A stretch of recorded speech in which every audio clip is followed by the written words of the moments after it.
السلام عليكم ورحمة الله وبركاته. أهلا وسهلا بكم طلبة وطالبات الصف الأول في الإعدادي.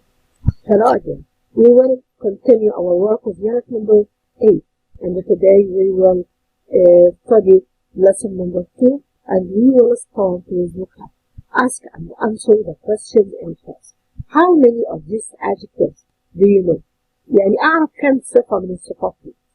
Check any new words in your dictionary. لو أنا مش عارفة أنا ممكن أطلع الكلمات دي من الدكشنري. And which adjectives can you use to describe the photos? Look at the adjectives. The number one is crowded. Crowded. Crowded. Crowded معناها مزدحم. And the opposite of crowded is empty. Empty. Empty. Low. Low. Low يعني إيه؟ يعني منخفض. And what is the opposite of low? The opposite is high. The opposite is high. Modern. Modern. Modern يعني حديثا. The opposite of modern is ancient. Ancient. Narrow. Narrow.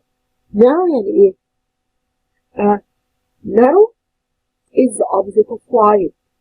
The opposite of wide. Narrow يعني ضيق. Wide يعني رابع واسع. Noisy. Noisy. And the noisy is the opposite of quiet. Quiet. Quiet. Quiet. Quiet يعني ايه؟ هادي. The opposite is noisy. Noisy. يعني صوت صاخب عالي. Old. Old. old يعني ايه؟ قديم. Very good. Tall. Tall. Tall. Okay, let's read them again. Crowded. Empty. Low. Moderate. Narrow. Noisy. Old. Quiet. Tall. Wide. Now, let's look at the picture. Well, which adjectives can we use to describe the photo? Describe يعني ايه؟ نوصف. هنا بيديني number 1 بيقول لي the pyramids of Giza. The pyramids of Giza are old and tall. Are old and tall. طيب, how can we describe the red pyramid?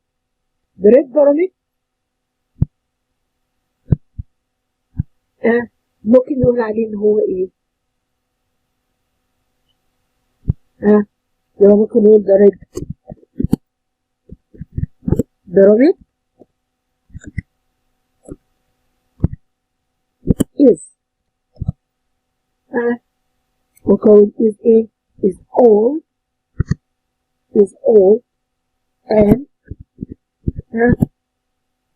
ممكن اقول ان هو empty مش مزدحم. ممكن نقول ان هو ايه؟ empty. طيب مش هنقول change the color. Okay. The Shanghai Tower. The Shanghai Tower. Well, how can we describe the Shanghai Tower?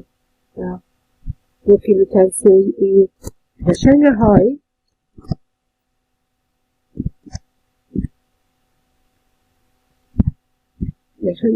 Tower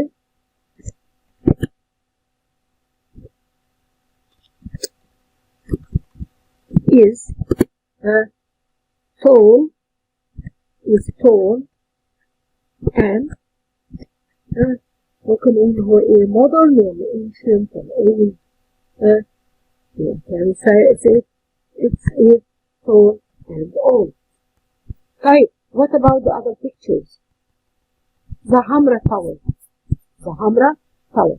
طيب, الحمرا Tower ده ممكن يوصفه بإيه؟ ممكن نقول هو ده حمرا Tower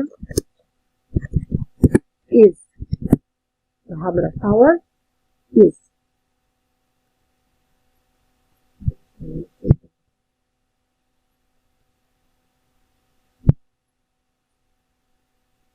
The Hamra Tower is tall and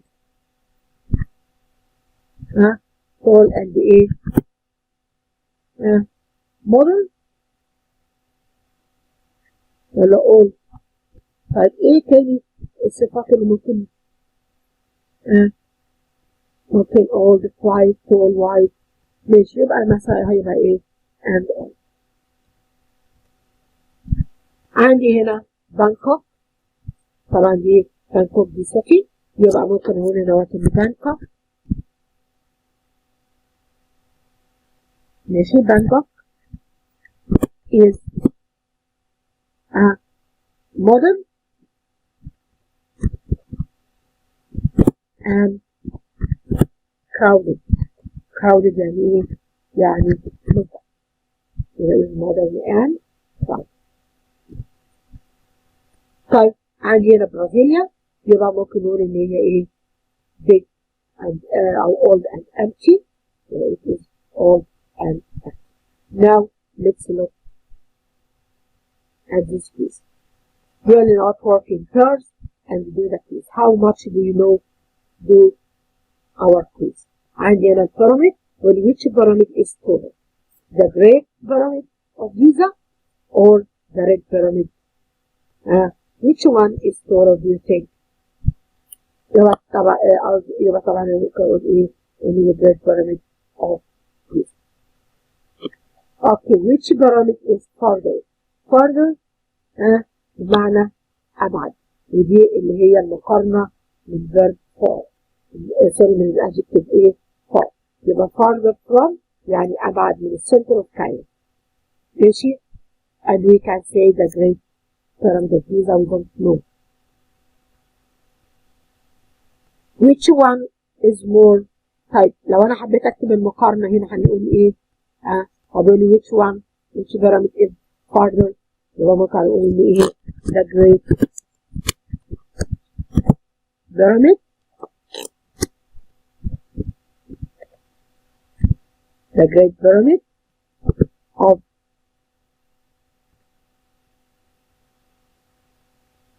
Giza. The Great Pyramid of Giza is farther. Is farther. The Great Pyramid of Giza is farther يعني هو الإيه؟ هو الأعلى. يبقى the Great Pyramid of Giza is farther. Which is more crowded? Which is more crowded with visitors? مين الأكثر ازدحاما with visitors؟ طبعا the Great Pyramid. يبقى برضه نقول إيه the Great Pyramid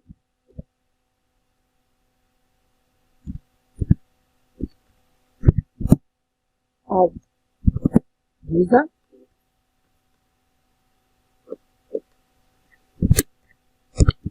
is more crowded. Is more crowded.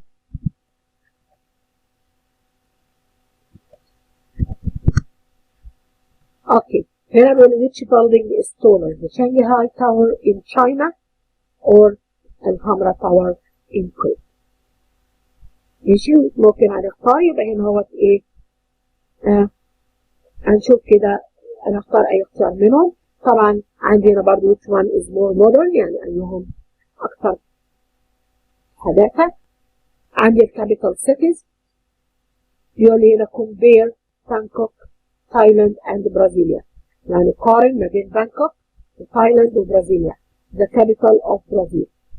which city is of أيهم أكثر. which has a bigger population. الpopulation اللي هي التعداد السكاني أو number of people in the city. طبعا الكابيتال اللي هي العاصمة. and التاور طبعا علينا كده ان هو الايه؟ ان هو البيت. طبعا هنا بناخد بالنا من crowded with يعني مزدحم بيه. مزدحم بيه. وقلنا كلمة farther بمعنى أبعد. يبقى دي اللي words بتاعت. Can you guess how many people live in each one؟ هل تقدر تخمن how many people live in each one؟ طبعا احنا هناخد هنا وقت نهتم بالفوكاب. يبقى عندي هنا farther، crowded with، tower، capital، population. Now we will study the comparative of adjectives. What is the comparative form? The comparative form is used to compare between two things, two people, or two places. And we use the comparative, or to form the comparative of the adjective, we must know that we have three types of the adjectives. And the short adjectives, the long adjectives, and the irregular adjectives. When we form the comparative form, we add ER to the end of the adjective. اللي هي الشورت adjective. We add ER or IER. طيب. When we add the ER. نعم بنضيف ال ER لمعظم الصفات. طيب. كلمة big ends with a consonant G and the consonant G comes after a vowel. يعني حرف ال G جه هنا بعد vowel. So we will double the G. يبقى bigger. طيب. Look at كلمة noisy. Noisy ends with Y and the Y comes after a consonant. حرف ال S is a consonant letter, حرف ساكن. And the Y comes after a consonant. So we drop the Y and add I-E-R. I-E-R. You know, noise, noisier. Noisy, noisier. High, higher. Big, bigger. Noisy, noisier. Type. How can we form the comparative of tall? يبقى it's taller. Taller. A long adjective like modern and crowded. But what is the long adjectives اللي هي which are more than 2 syllables؟ يعني هي بتبقى أكتر من 2 syllables أو 2 syllables. يعني إيه syllable؟ اللي هو مقطع الكلمة. فأنا عندي كلمة إيه؟ كلمة modern. modern بتتنطق على مقطعين. modern. طيب crowded. 2 syllables. طيب في عندي طبعا كلمات تانية زي مثلا expensive. يعني عندي كلمة X بس ادي مقطع. pen ادي كمان مقطع. serve ادي كمان مقطع. يبقى كده 3 مقاطع. expensive then dangerous, important, interesting. All these adjectives are long adjectives. طب how can we form the comparative? We put the adjective after more or less and followed by than. followed by ايه؟ that. يبقى عندي هنا more modern than or less modern than. more يعني أكثر, less يعني أقل. طب crowded يبقى it will be more crowded than.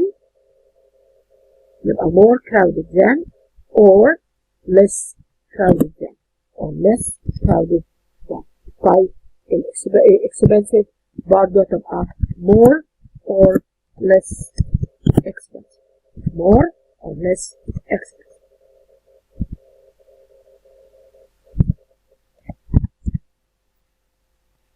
Type an irregular adjective like good, bad, and far. Good, bad, and far.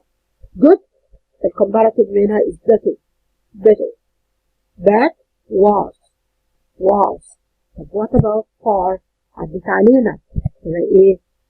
farther. وطبعا كلهم بيجوا بعدهم كلمة ايه؟ كلمة لا. طبعا زي ما قلنا when we compare something we must remember that we use than after the comparative. لازم نستخدم كلمة than. I am older than you. Look at this example. When not Mount Everest is higher than Mount Kilimanjaro. The Nile River,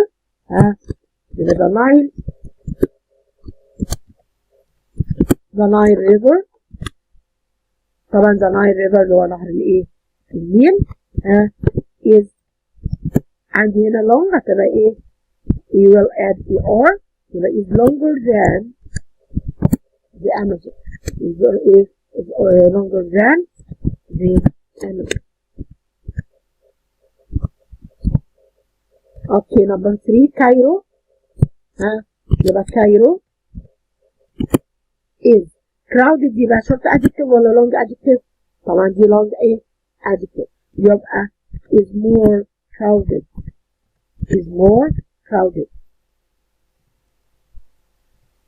than Aswan.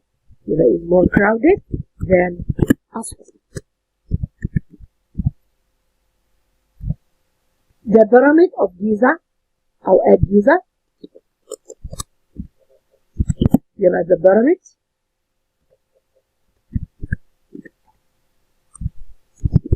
add user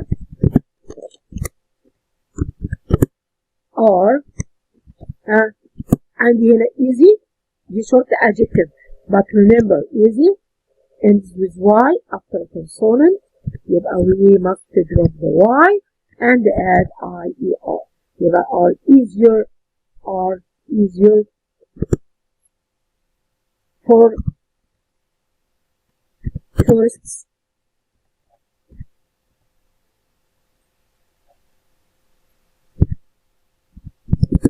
to visit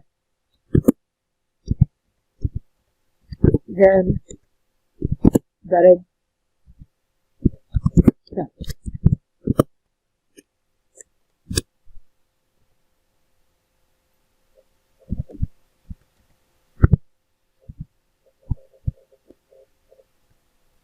وبكده نكون وصلنا لنهاية درسنا النهارده بعد lesson number 2. أتمنى أن يكون الشرح بالنسبة لكم واضح.